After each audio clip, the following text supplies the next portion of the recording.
जय Maharashtra public, कसे आहात? बरे असालच. मी पुन्हा एकदा घेऊन आली आहे तुम सगळ्यांसाठी गणपती विशेष ब्लॉग. पुढेही असे ब्लॉग्स येतीलच माझे.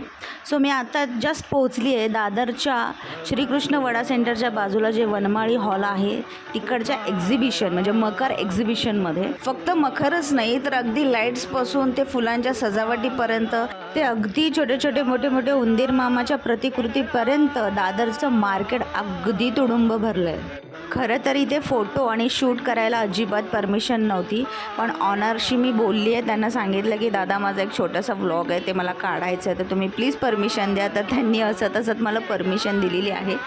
तुम्ही प्रत्येक मखर व्यवस्थित बघू शकता. पुन्हा हा ब्लॉग बघू शकता की इथे मोठ्यांपर्यंत ते छोट्यांपर्यंत सगळे मखर अवेलेबल आहेत. शिवाय त्यांनी फुटांची साईज पण दिलेली आहे, त्या प्रत्येकाचा रेट पण दिलेला आहे.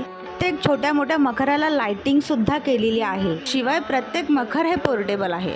आता तुम्ही म्हणाल की एवढे मोठे मखर आम्ही घरी कसं घेऊन जायचं, तर तुम्ही त्याचं अजिबात टेन्शन घेऊ नका. तुमचे मखर व्यवस्थित तुमच्या घरी पोहोचते केले जातील.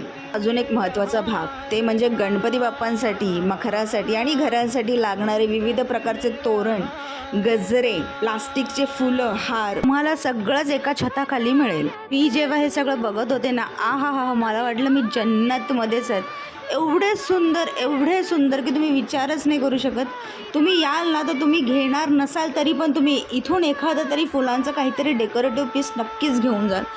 वळूया पुन्हा आता मखरांकडे. तर तुम्ही बघू शकता हे मखर आता नुसते मखर नाही राहिलेत, तर यांना डिजिटल लाईटिंग पण आली आहे. म्हणजे बघताना असं वाटतं की आपण एखाद्या मंडळाच्या गणपतीचं डेकोरेशन बघायला आलो की काय. मखर हे पूर्वीसारखे फक्त मखर राहिलेले नाही आहेत, म्हणजे फक्त थर्माकॉल आणि वूडचे, तर आता त्याला डिजिटल लाईटिंग पण आलेली आहे, ज्वेलरी पण ॲड झालेली आहे. आणि अगदी म्हणजे 2 फुटांपासून ते 15 ते 20 फुटांपर्यंतचे मखर इथे अवेलेबल आहेत.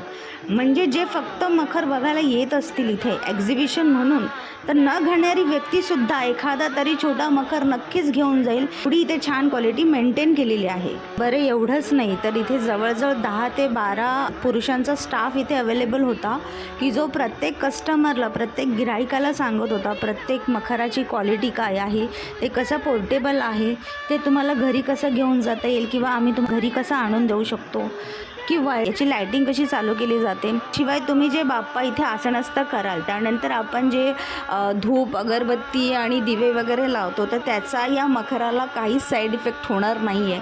म्हणजे तुम्ही म्हणाल की मखर एवढे छान छान कलरमध्ये अवेलेबल आहेत, पण उद्या आम्ही दिवा लावला, धूप जळली किंवा अजून काही केलं तर त्याच्याने मखराला काही इफेक्ट तर होणार नाही ना? तर नाही. यातले बरेचसे मखर हे तुम्ही पुढच्या वर्षीसुद्धा वापरू शकता, एवढी यांची क्वालिटी मेंटेन आहेत. आणि नुसते मखरच नाही तर तुम्ही बघू शकता त्यांच्या कारागिरांनी केलेली मेहनत. कारागिरांनी एवढी मेहनत केली, एवढे वेगवेगळे थॉट्स आणलेत आणि ते थॉट्स त्यांनी मखरांमध्ये मांडलेले आहेत. म्हणजे प्रत्येक मखर बघताना असं वाटत नाही की हे रिपीट झालं आहे. प्रत्येक मखरमध्ये एक थॉट वेगळा आहे. कारण इथे अगदी आपण म्हणतो की मुकुटाच्या आकाराचा सुद्धा मखर आहे, सिंहासनाचाही मखर आहे, स्वामी ज्या झाडाखाली बसतात त्या झाडाचं सुद्धा मखर केलेलं आहे. हरिणपासून, सिंहांपासून प्राणीसुद्धा मखरांमध्ये दाखवलेले आहेत. किंवा राजवाड्यांचा सुद्धा एक थॉट मांडलेला आहे. म्हणजे तुम्ही प्रत्येक मखर तुम्ही नीट बघाल ना तर त्याच्यात एक वेगळेपणा आहे जो इतर ठिकाणी मला तरी दिसला नाही. दादर मला जवळ असल्यामुळे गेली जवळजवळ 20 ते 25 वर्ष मी दादरला अशीच चालत जाते नेहमीच. आणि आजही खूप दिवसानंतर आता खूप पाऊसच चालू होता 3 दिवस, तर म्हटलं कुठेतरी फिरून येऊ, शॉपिंग करू या विचारांनी मी दादरला गेले. आणि गेल्यावर आठवलं की अरे बापरे, गणपती येत आहेत, तर गणपतीची जी सजावटीच्या सामानाने दादर तर तुडुंब भरलं आहे. मग आम्ही एंट्री केल्या आम्हाला पहिलं दिसलं ते वनमाळी हॉल. आम्ही तिथे घुसलो आणि घुसण्याशिवाय पर्यायच नव्हता, कारण बाहेरूनच एवढं आकर्षक सगळं दिसत होतं की आतमध्ये जाण्याचा मोह मला आवरताच आला नाही. आणि मग मी विचार केला की चला, मी बघते तर माझ्या प्रेक्षकांना सुद्धा दाखवलं पाहिजे की बघा कलाकारांनी आणि ऑनरने ही किती मेहनत करून हे सगळं बनवलेलं आहे.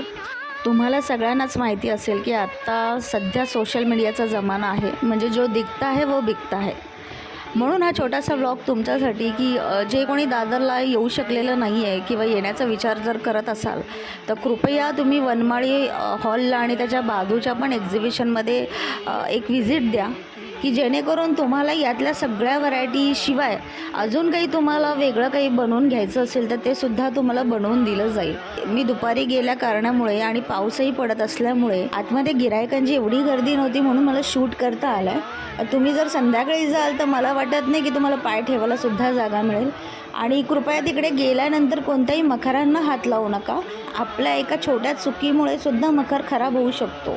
ज्यांची घरं या मुंबई शहरात किंवा मुंबईच्या बाहेर जी मोठी असतील त्यांच्यासाठी मंदिर रूपी मखरसुद्धा अवेलेबल आहेत. प्रत्येक मखराच्या खाली त्याचं फूट वगैरे प्राईज वगैरे सगळं लिहिलेले आहे. आणि एवढं आकर्षक आहे ना की मंदिराची तर प्रतिकृती आहेच, शिवाय मुकुटाची सुद्धा प्रतिकृती इथे देण्यात आलेली आहे. महाराजांचं सिंहासन पण आहे. तुम्ही नक्कीच इथे लवकरात लवकर व्हिजिट करा.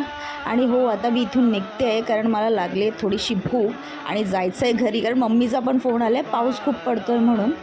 सो नक्षत्राच्या समोरच्या रानडे गल्लीमध्ये आपल्या देखणी मॅचिंग सेंटरच्या बाजूला समोसा आणि कॉर्न पेटीस तर मी खाल्ल्याशिवाय इथून निघतच नाही.